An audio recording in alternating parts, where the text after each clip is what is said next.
Hey there, it's Susan Pierce Thompson, and welcome to the weekly vlog. So, just this week, the Centers for Disease Control and Prevention in the United States released a new report showing that obesity rates are up again. We're now at 42.4% of adults in America obese. That's up from a couple years prior, 39.8% of US adults were obese. And we're on track for, by 2030, 50% of US adults being obese. Now, that's not counting all the people who are overweight and not yet obese. So in aggregate, 70%-ish.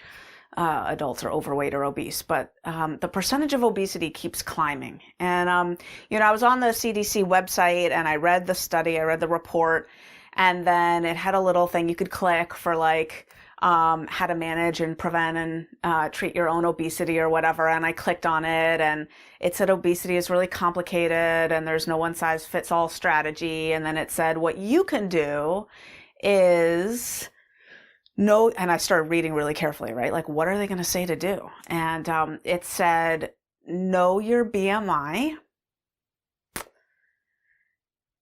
achieve and maintain a healthy weight, and get regular physical activity. And I was like, did you just tell me that to treat my obesity, I should achieve a normal weight? Was that your solution? Oh my goodness. So it's a little bit like the Groundhog Day phenomenon of walking out in the world and just thinking, oh my gosh, things are crazy, right? Strategies for managing weight include, buy a snack pack of processed foods because it's just 100 calories, or whatever. And, it's not that different from this thing that happened to me a while ago. I stumbled on a journal where I was writing down my food from over 20 years ago. I was in a 12-step food program and I was writing down 3 meals a day. And I remember my mindset back then was that I was doing pretty well. I was healthy. I remember that I had cut out sugar, which was a big step for me. And, I read in this journal that for breakfast, I was committing a bowl of Cheerios, and for lunch, I was committing mac and cheese and an apple, and I don't remember what I was committing for dinner, but that's what I was committing. And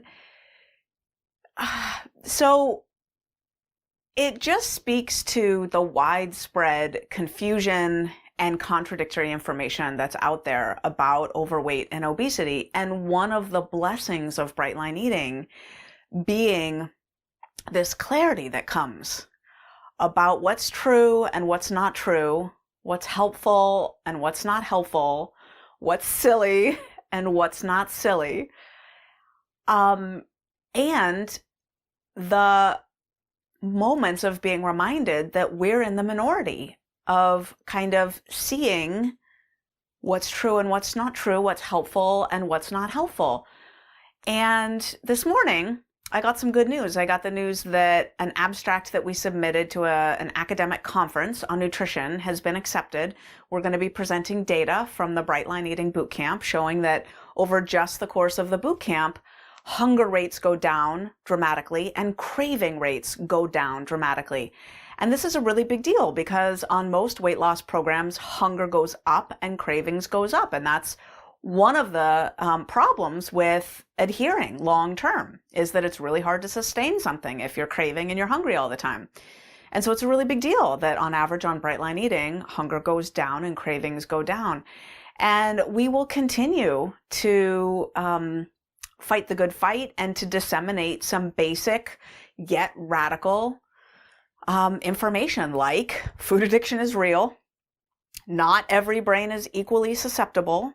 So you got to know what kind of brain you have, and you've got to be a little bit discerning as you listen to other people talking about what works for them and their food or what other people should be doing about their food. Because if they have a brain that's not as susceptible to food addiction as yours, then odds are they're peddling a solution that's not as potent as your brain is going to need, right? Food addiction is real. Not every brain is equally susceptible. We're never going to be able to exercise our way into right-sized bodies, that the solution has to come from a manner of eating, and that processed foods can't be a big part of the solution. You're never going to be able to buy packets and bars and shakes that are going to solve your weight problem, because processed foods in and of themselves are a big part of the problem. Today in America, 58% of the calories consumed are coming from industrial products, like heavily processed foods coming from industrial ingredients off of assembly lines. And we need to get back to eating whole, real foods out of grocery stores, which is why Bright Line Eating doesn't have a line of packaged foods for you to buy, because the answer is you got to go into the grocery store and buy produce. That's what we need to be eating. So yeah, we'll continue to spread sort of our folk wisdom, 3 meals a day, 3 meals a day, eating whole, real food. And I wanted to take this moment in this vlog to sort of update you on the status, because it can be really easy to sort of float along through the years thinking that things are just kind of bad still. But the reality is they're still getting a lot worse year by year. The obesity epidemic is not done. It's got its hand around our throat still. And it's getting worse and worse and worse. So to you out there in Bright Line Eating Land, I want to say that every day that you're aware that no sugar and no flour are possible, every day that you're putting your food on the scale, breakfast, lunch, and dinner, and being part of the solution, it matters. It matters. We are a little oasis here of sanity in a world that is still struggling mighty. So thank you for being with me on this journey. I love you. And that's the weekly vlog.